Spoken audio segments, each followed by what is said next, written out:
രൂപതയുടെ വികാരി general monsignor Philip Njaralakatt, ബഹുമാനപ്പെട്ട വികാരിയച്ച, കൊച്ചച്ച, വചന പ്രഘോഷണ ടീമിലെ ബഹുമാനപ്പെട്ട സഹോദരങ്ങളെ, മാതാപിതാക്കളെ, വത്സലമുള്ള കുഞ്ഞുമക്കളെ,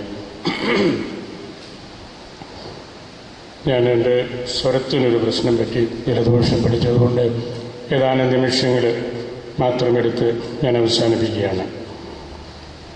ഞാൻ നിങ്ങളുമായിട്ട് പങ്കുവയ്ക്കാൻ ഉദ്ദേശിക്കുന്ന ഒരു ചിന്ത പുതിയ നിയമത്തിലെ വെളിപാട് പുസ്തകത്തിലെ 2-ാം അധ്യായത്തിലെ ഒരു കാര്യമാണ്. നമുക്ക് അറിയാവുന്നതുപോലെ വെളിപാട് പുസ്തകം യോഹന്നാൻ എഴുതിയതാണ്. പുതിയ നിയമത്തിലെ ഏറ്റവും അവസാനത്തെ പുസ്തകമാണത്. യോഹന്നാന് ദൈവത്തിൻ്റെ പ്രത്യേകമായ വെളിപ്പെടുത്തൽ അദ്ദേഹം എഫേസൂസിന് അടുത്തുള്ള പത്മോസ് എന്ന് പറയുന്ന ഒരു ദ്വീപിൽ ആയിരുന്നപ്പോൾ ദൈവത്തിൻ്റെ വെളിപ്പെടുത്തൽ കിട്ടിയ കാര്യം അദ്ദേഹം എഴുതി വച്ചിരിക്കുന്നതാണ്. ദൈവം ഈശോ മിശിഹായിലൂടെ നൽകിയ വെളിപാട്, ഈശോ മിശിഹായെക്കുറിച്ച് ഏറ്റവും നല്ല പരിചയമുള്ള യോഹന്നാൻ എഴുതിയതാണ്. അതാണ് അതിൻ്റെ ഏറ്റവും വലിയ പ്രത്യേകതയും എന്ന് നമുക്ക് അറിയാമല്ലോ. പരിശുദ്ധ ബെനഡിക്ട് പിതാവ് ഈ നവസുവിശേഷവൽക്കരണ സിനഡും ഈ വിശ്വാസ വർഷ ആചരണവും പ്രഖ്യാപിച്ചപ്പോൾ ഒന്നുകൂടെ വിശ്വാസത്തിൽ ആഴപ്പെടാൻ, നമ്മളെല്ലാവരും വിശ്വാസത്തെക്കുറിച്ച് ഒന്നുകൂടെ കേൾക്കാൻ, നമ്മൾ കേട്ടിട്ടുള്ള കാര്യം തന്നെയാണ്, നമ്മൾ വിശ്വസിക്കുന്ന കാര്യം തന്നെയാണ്. പക്ഷേ ഒരിക്കൽ കൂടെ വൈദികരും അൽമായരും സമർപ്പിതരുമൊക്കെ നമ്മളോടത് പറഞ്ഞ് കേൾപ്പിക്കുമ്പോൾ ഒരു കൈമാറ്റം അവിടെ നടക്കും, പുതിയ ഒരു കേൾവി അവിടെ ഉണ്ടാകും. 1-ാം നൂറ്റാണ്ടിൽ തന്നെ ഈ യോഹന്നാൻ്റെ വെളിപാട് 2-ഉം 3-ഉം അധ്യായം നമുക്ക് നൽകുന്ന ചിന്തകൾ അതാണ്. അതിൻ്റെ കാര്യം നമുക്ക് കുറേയെല്ലാം പരിചയമുള്ളതാണല്ലോ. ആ വെളിപാട് യോഹന്നാന് 7 സഭകൾക്കുള്ള കത്തുകളായിട്ട് കൊടുത്തിരിക്കുകയാണ്. നിങ്ങളിന്ന് രാത്രിയിലും നാളെയുമായിട്ട് യോഹന്നാൻ്റെ വെളിപാട് 2-ഉം 3-ഉം അധ്യായങ്ങൾ ഒന്ന് വായിക്കണം. ഞാനതിലെ ആദ്യത്തെ ഒരു എഴുത്തിനെ കുറിച്ച് മാത്രമേ സമയപരിമിതി മൂലവും എൻ്റെ ആരോഗ്യ പ്രശ്നം മൂലവും പറയുന്നുള്ളൂ. യോഹന്നാന് 7 സഭകൾക്ക്, ഏഷ്യയിലുള്ള 7 സഭകൾക്ക് എഴുതുന്ന കത്തുകളാണത്. അത് ദൈവം ഈശോയോട് പറഞ്ഞു കൊടുത്ത കാര്യം ഈശോ യോഹന്നാനെ പറഞ്ഞു കേൾപ്പിച്ച് യോഹന്നാൻ എഴുതുന്ന കാര്യമാണ്. ഏറ്റവും പ്രസക്തമായ ഒരു വെളിപാടിൻ്റെ വഴിയിലൂടെ നമുക്ക് കിട്ടുന്ന കാര്യമാണ്. ആ വെളിപാട് ഈ 2-ഉം 3-ഉം അധ്യായങ്ങളിലായിട്ട് ഏഷ്യയിലുള്ള 7 സഭകൾക്കായിട്ട് എഴുതിയിരിക്കുന്നതാണ്. നമ്മുടെ മാർപ്പാപ്പായുടെയൊക്കെ ശ്ലൈഹിക ലേഖനം എന്ന് പറയുന്നത് പോലെ തന്നെ യോഹന്നാന് അവിടെയുള്ള 7 സഭകൾക്ക് എഴുതിയിരിക്കുന്നതാണ്. അതിൽ 1-ാമത്തെ സഭയാണ് എഫേസൂസിലുള്ള സഭ. അത് ഏഷ്യ മൈനറിലെ ഒരു രാജ്യമാണ്, ഒരു പ്രദേശമാണ്. ആ എഫേസൂസിനെ വലിയ പ്രാധാന്യത്തോടുകൂടി 1-ാം നൂറ്റാണ്ടിൽ തന്നെ കരുതിയിരുന്നു. ആ പട്ടണം അറിയപ്പെടുന്നത് തന്നെ ലൂമൻ ആസിയെ എന്നാണ്. ഏഷ്യയുടെ വെളിച്ചം, ലൂമൻ ആസിയെ, ഏഷ്യക്കാരുടെ പ്രകാശം അല്ലെങ്കിൽ വെളിച്ചം എന്നാണ് ആ പട്ടണം അറിയപ്പെട്ടിരുന്നത്. ഏഷ്യയിലെ ജെറൂസലേമും അന്ത്യോക്യയും കഴിഞ്ഞാൽ 3-ാമത്തെ ഏറ്റവും പ്രാധാന്യമുള്ള ഒരു സ്ഥലം. അവിടെ ആദ്യ നൂറ്റാണ്ടിൽ തന്നെ ക്രൈസ്തവർ ഉണ്ടായി. എഫേസൂസിലെ സഭയെ വളരെ പ്രധാനപ്പെട്ടതാണ്. അതോടൊപ്പം തന്നെ അവിടെ നമ്മുടെ രാജ്യത്തെ പോലെ മറ്റ് മതസ്ഥരും ഒരുപാട് ക്ഷേത്രങ്ങളും എല്ലാം ഉണ്ട്. അതാണ് അതിൻ്റെ പശ്ചാത്തലം. ആ ഏഷ്യയിലെ സഭയ്ക്ക് എഴുതിയ ലേഖനത്തിലെ, അതായത് വെളിപാട് പുസ്തകത്തിലെ 2-ാം അധ്യായം 3 മുതൽ 5 വരെയുള്ള വാക്യങ്ങൾ ഞാനൊന്ന് വായിക്കുകയാണ്. എഫേസൂസിലെ സഭയ്ക്ക്: നിനക്ക് ക്ഷമയുണ്ട്, എൻ്റെ നാമത്തെ പ്രതി നീ സഹിച്ചു, നീ തളർന്ന് പോയില്ല. എങ്കിലും നിനക്ക് വിരോധമായിട്ട് എനിക്ക് ഒരു കാര്യം പറയാനുണ്ട്. നീ നിന്റെ ആദ്യ സ്നേഹം വിട്ടുകളഞ്ഞു. അതുകൊണ്ട് നീ എവിടെ നിന്ന് വീണു എന്ന് ഓർത്ത് അനുതപിച്ച് ആദ്യത്തെ പ്രവൃത്തികൾ തന്നെ ചെയ്യണം. നീ അനുതപിക്കുന്നില്ലെങ്കിൽ നിന്റെ പീഠവിളക്ക് അതിൻ്റെ സ്ഥാനത്തു നിന്ന് ഞാൻ എടുത്ത് മാറ്റും. ഇതാണ് ഏഷ്യയിലെ എഫേസൂസിലെ സഭയ്ക്ക് മിശിഹ പറഞ്ഞുകൊടുത്ത കാര്യം യോഹന്നാൻ എഴുതിയത്. ഇങ്ങനെയാണ് തുടർന്നുള്ള മറ്റ് 6 സഭകൾക്കും ഇതുപോലെയും ഇതിലും കർക്കശമായ രീതിയിലും എല്ലാം. അതിലേക്കെല്ലാം പ്രവേശിക്കാൻ നമുക്ക് സമയമില്ലെന്നറിയാമല്ലോ. ഈ ആദ്യത്തെ എഴുത്തിനെ കുറിച്ച് വെളിപാട് പുസ്തകം 2 എഫേസൂസിലെ സഭയോട് പറഞ്ഞിരിക്കുന്ന ആ കാര്യം, ഈ വിശ്വാസത്തിൻ്റെ പ്രഘോഷണം നടത്തുമ്പോൾ, അല്ലെങ്കിൽ നവസുവിശേഷവൽക്കരണത്തിൻ്റെ ആവശ്യത്തെക്കുറിച്ച് ചിന്തിക്കുമ്പോൾ നമുക്ക് മാറ്റിക്കളയാവുന്ന ഒന്നല്ല. ഞാൻ പറയാൻ ഉദ്ദേശിച്ച കാര്യം, 1-ാം നൂറ്റാണ്ടിൽ തന്നെ ഈ പ്രഘോഷണം ആവശ്യമായിരുന്നു. യോഹന്നാൻ AD 70 മുമ്പ് എഴുതിയ പുസ്തകമാണിത്. ഈശോയുടെ സ്വർഗാരോഹണം കഴിഞ്ഞ് 10-30 വർഷങ്ങളെ ആയിട്ടുള്ളൂ. അപ്പോഴേക്കും ഈ നവസുവിശേഷവൽക്കരണവും വിശ്വാസവർഷവും ആവശ്യമായിരുന്നു. ഈശോ തന്നെ അത് മനസ്സിലാക്കി ഈ വിശ്വാസ പ്രഘോഷണം വേണം എന്ന് പറഞ്ഞ് കത്തുകളുടെ രൂപത്തിൽ യോഹന്നാനോട് എഴുതി കൊടുക്കണം എന്ന് പറഞ്ഞ് കൊടുത്തതാണ്. അതിലെത്രയോ വസ്തുനിഷ്ഠമായിട്ടാണ് ഈശോ ആ കാര്യം പറഞ്ഞിരിക്കുന്നത് എന്ന് ഓർക്കുക. എഫേസൂസുകാരോട് പറഞ്ഞത്,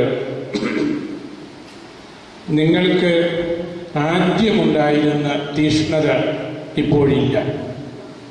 അത് എഫേസൂസുകാർക്ക് മാത്രമല്ല, പരാക്കാർക്കും കുഞ്ഞാറുകാർക്കും ഒക്കെ അങ്ങനെയാണ്.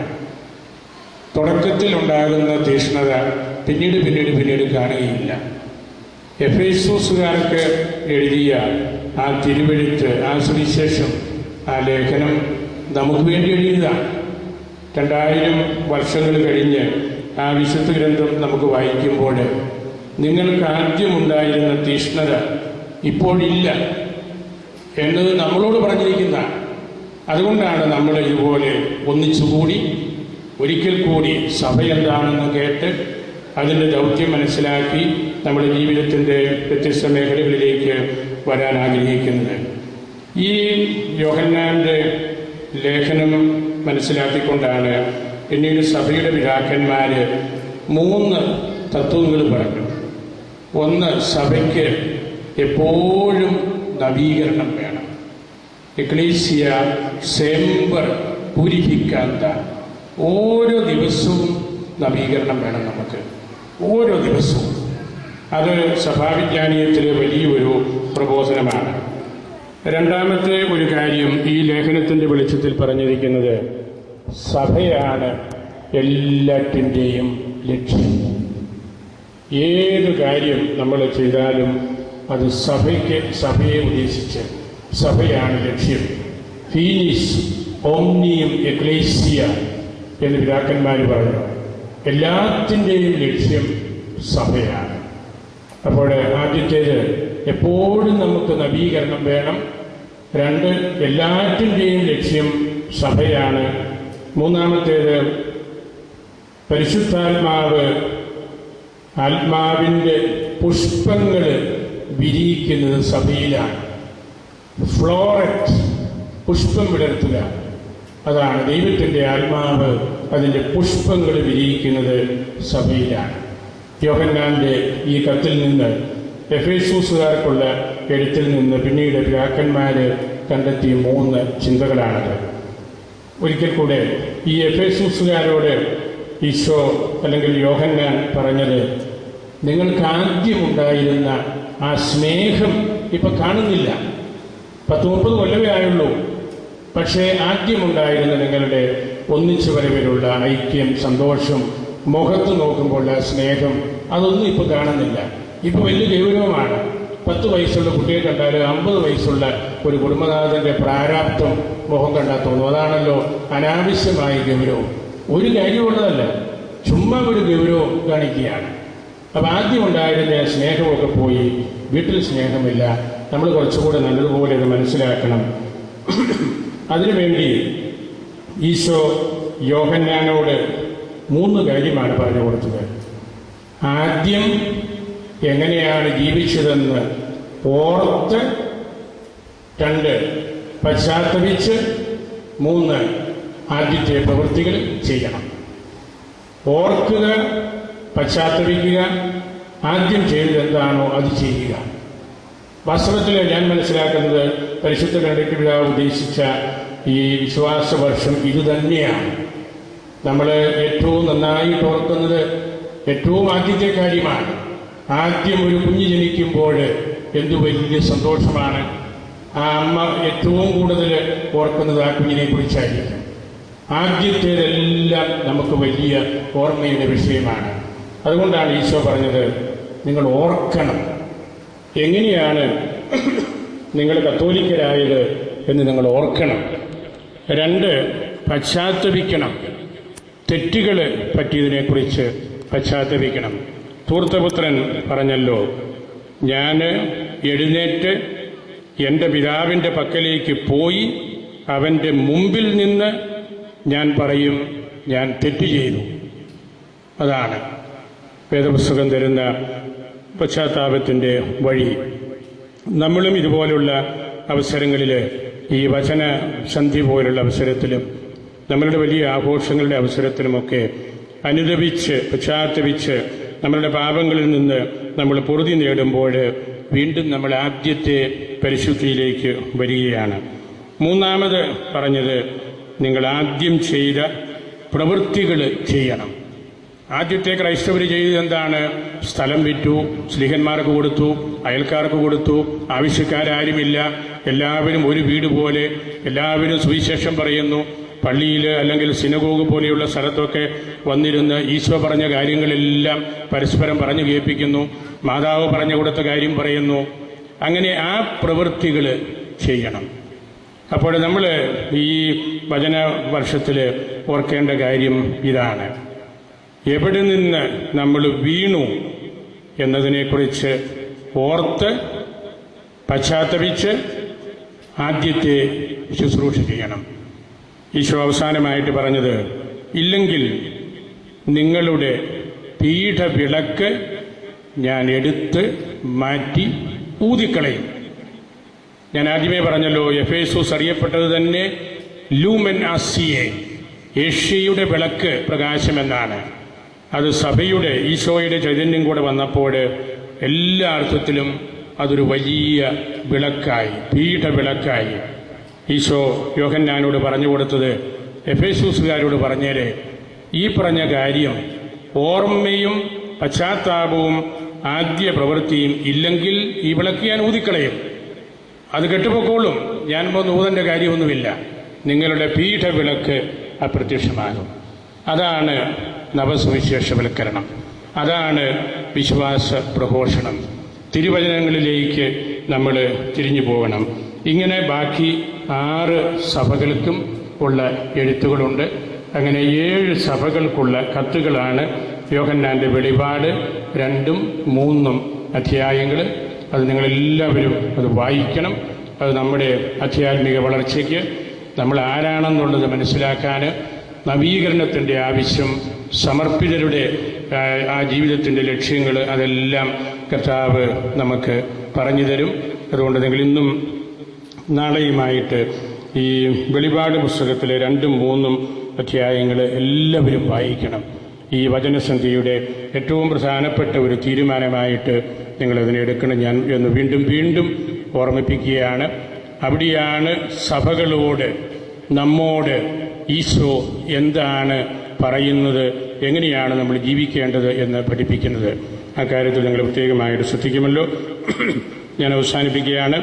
നിങ്ങളുടെ ഈ കൂടിവരവ് വളരെ ഫലപ്രദമായ സജീവമായ സാന്നിധ്യമുണ്ട്. ഈ ഇടവക കൊറോണ ആയതിനു ശേഷം വളരെയേറെ ഇത് വളർന്നു. നിങ്ങളുടെ ഐക്യത്തിലും നിങ്ങളുടെ സജീവമായ സാന്നിധ്യത്തിലും ബഹുമാനപ്പെട്ട വികാരിച്ചിനെ ഞാൻ പ്രത്യേകമായിട്ട് ഓർക്കുകയാണ്. പള്ളി നിറഞ്ഞ് കവിഞ്ഞ് മോണ്ടളവുമെല്ലാം കഴിഞ്ഞ ആളുകളുണ്ട്. അതാണ് നമ്മളിപ്പോഴും ഈ കൊറോണ ഒരു പീഠവിളക്കാണ് എന്നതിൻ്റെ അടയാളം. ഈ പ്രദേശത്തെ തന്നെ വലിയൊരു കേന്ദ്രമായിട്ട് ലീഡർഷിപ്പ് കൊടുക്കുന്ന ഒരു സ്ഥലമായിട്ട് ഇത് മാറി. അതിന് ഇത് കൊറോണ ആയത് ഒരു ദൗത്യം, ഒരു കാര്യം അത് വന്നിട്ടുണ്ട് എന്നത് ഉറപ്പാണ്. ഞാനെല്ലാ നിങ്ങളുടെ സഹകരണത്തിനും നന്ദി പറയുന്നു. അച്ഛനെയും അച്ഛൻ്റെ അസിസ്റ്റന്റ് അച്ഛനെയും പ്രത്യേകമായിട്ട് ഞാൻ ഓർക്കുന്നു. നമ്മുടെ രൂപതയുടെ വികാരി ജനറൽ ഇവിടുത്തുകാരനാണ് മോൺസിഞ്ഞോർ ഞള്ളക്കാട്ട്. ഈ വചന വിരുന്നിൽ ഈ പ്രദേശത്തെ പള്ളികളിലെല്ലാം എൻ്റെ കൂട്ടത്തിലുണ്ട്. അച്ഛൻ നമ്മുടെ രൂപതയുടെ ഏറ്റവും പരിചയസമ്പന്നനായ വികാരി ജനറലാണ്. ഇവിടെ വചനം പ്രഘോഷിക്കുന്ന ഞാൻ ഉൾപ്പെടെ ഞങ്ങളുടെ എല്ലാം ഗുരുവുമാണ്. അച്ഛന് രൂപതയ്ക്ക് വാസ്തവത്തിൽ ഏറ്റവും കൂടുതൽ നേതൃത്വം നൽകിക്കൊണ്ടിരിക്കുകയും രൂപതയുടെ ഭരണത്തിൽ അച്ഛൻ്റെ സാന്നിധ്യം വളരെ വിലപ്പെട്ടതാണെന്ന് ഞാൻ ഒരിക്കൽ കൂടെ അച്ഛൻ്റെ സ്വന്തം നാട്ടിൽ ഓർക്കുന്നു. നിങ്ങളെല്ലാവരെയും ദൈവത്തിന് സമർപ്പിക്കുന്നു. നമുക്ക് വിശുദ്ധ അൽഫോൻസാമയോടും വാഴ്ത്തപ്പെട്ട കുഞ്ഞച്ചനോടും പ്രാർത്ഥിക്കാം.